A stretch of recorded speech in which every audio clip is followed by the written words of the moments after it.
والسلام على عباده الذين اصطفى أما بعد فأعوذ بالله من الشيطان الرجيم بسم الله الرحمن الرحيم قل هل يستوي الذين يعلمون والذين لا يعلمون إنما يتذكر أولو الألباب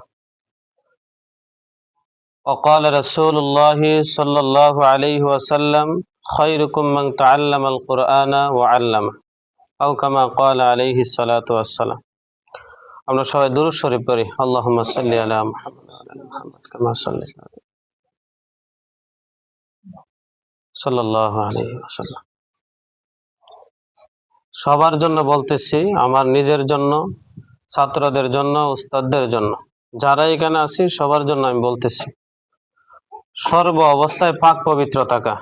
কি থাকা? যে জায়গায় পবিত্র আছে এই জায়গায় ইলম আছে, এই জায়গায় কি আছে?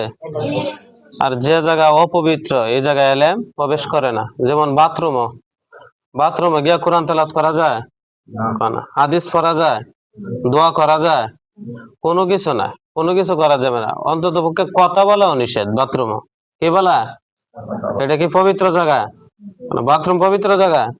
অপবিত্র জায়গা। তার জন্য কি কথা বলাও নিষেধ। কয়েকটা মারাত্মক সমস্যা হয় বাথরুমে কথা বললেও। তাহলে পবিত্র কিভাবে থাকবো? আমরা সর্বপ্রথম গোসল ঠিক করব। কি ঠিক করব? গোসল যদি ঠিক থাকে ওযু ঠিক থাকবো, ওযু ঠিক থাকলে সকল ইবাদত ঠিক থাকবে ইনশাআল্লাহ। এক নাম্বার আমি বলি যে গোসল কিভাবে ঠিক রাখবো। গোসল করতে হলে 3টা ফরজ আদায় করতে হবে। কয়টা? সবাই বলি আমরা কয়টা? 3টা ফরজ যদি আদায় না করি 30 বছর ধরে গোসল দিলেও এই পবিত্র হওয়া যাবে না। কি হওয়া যাবে না? এক নাম্বার কি? গড়গড়ার সাথে সবাই কানা গড়গড়ার সাথে কুলি করা। 2 নম্বরে কি? নাকের নরম জায়গা, মানে নাক ভালোভাবে ভিতর পর্যন্ত কি করতে হইবে? ধৌত করতে হবে। 3 নম্বর কি? সমস্ত শরীর। 3 নম্বর কি? সমস্ত শরীর ভালোভাবে, একটা পশম যেন শুকনা না থাকে। একটা পশম যদি শুকনা থাকে গোসল হবে না। তাহলে ভালোভাবে গোসল করা।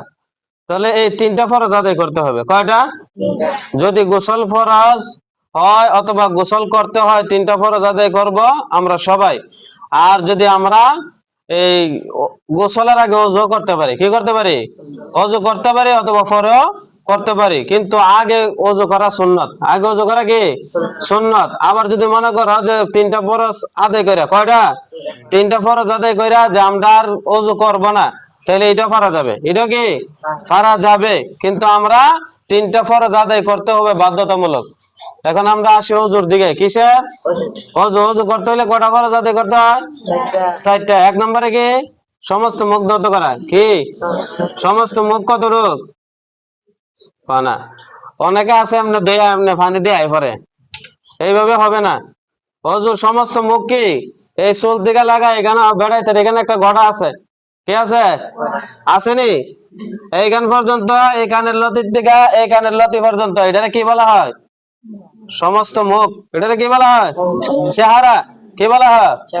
চেহারা। সূরা মাইদার 6 নম্বর আয়াতের মধ্যে আছে। এটা কি আছে? সূরা মাইদার আয়াতের মধ্যে আছে। তাইলে সমস্ত মুখ ধৌত করা। 2 নম্বরে কি? 2 হাতের কোণের উপর পর্যন্ত, 2 হাতের কোণের উপর পর্যন্ত ভালোভাবে ধৌত করা। 3 নম্বরে মাথা মাসে করা, ভালোভাবে মাসে করতে হবে। অনেকে আছে টুপি তো মাসে করে, শীতের দিন আইলে মালফার তো কি করে? মাসে করে। এটা হবে? টুপি করলে সুন্দর ভাবে মাথার, আমরা ছোটবেলা করছি মাথার 4 ভাগের 1 ভাগ। কয় ভাগ? 1 ভাগ কি করা? মাসে করা। 4 নম্বরে কি?